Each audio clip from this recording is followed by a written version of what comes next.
दूसरा सलातीन बाब 16। और रमलिया के बेटे फ़िखा के 17वें बरस से शाह यहूदा योताम का बेटा आखिस सल्तनत करने लगा, और जब वो सल्तनत करने लगा तो 20 बरस का था, और उसने 16 बरस यरूशलेम में बादशाही की। और उसने वो काम ना किया जो खुदावंद उसके खुदा की नज़र में भला है, जैसा उसके बाप दाऊद ने किया था, बल्कि वो इसराइल के बादशाहों की राह पर चला।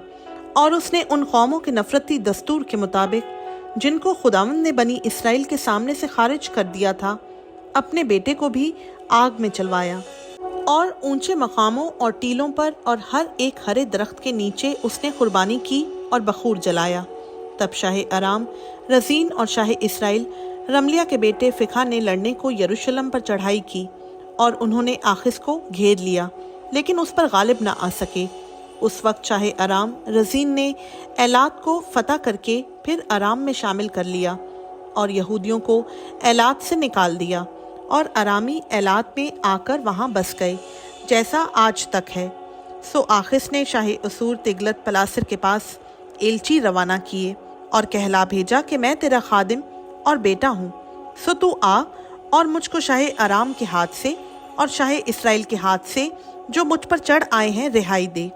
और आखिस ने उस चांदी और सोने को जो खुदावंद के घर में और शाही महल के खजानों में मिला लेकर शाह असूर के लिए नजराना भेजा, और शाह असूर ने उसकी बात मानी।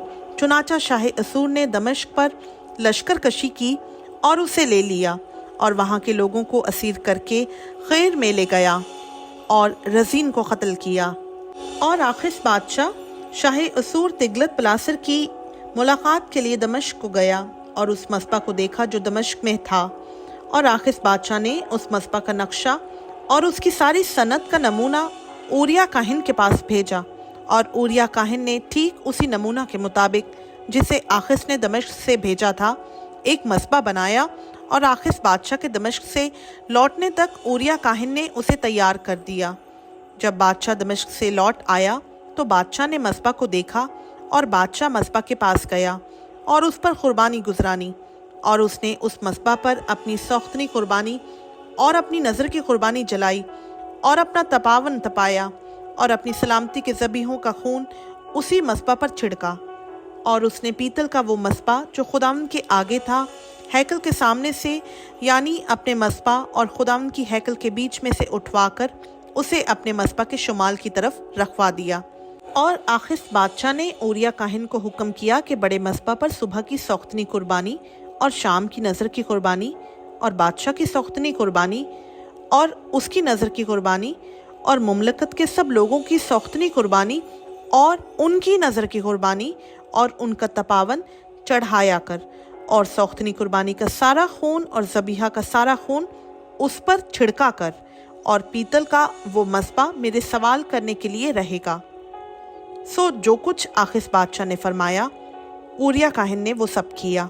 और आखिस बादशाह ने कुर्सियों के किनारों को काट डाला और उनके ऊपर के हौज को उनसे जुदा कर दिया, और उस बड़े हौज को पीतल के बैलों पर से जो उसके नीचे थे उतार कर पत्थरों के फर्श पर रख दिया। और उसने उस रास्ता को जिस पर छत थी और जिसे उन्होंने सबत के दिन के लिए हैकल के अंदर बनाया था, और बादशाह के दरामद के रास्ता को जो बाहर था, शाह असूर के सबब से खुदावंद के घर में शामिल कर दिया।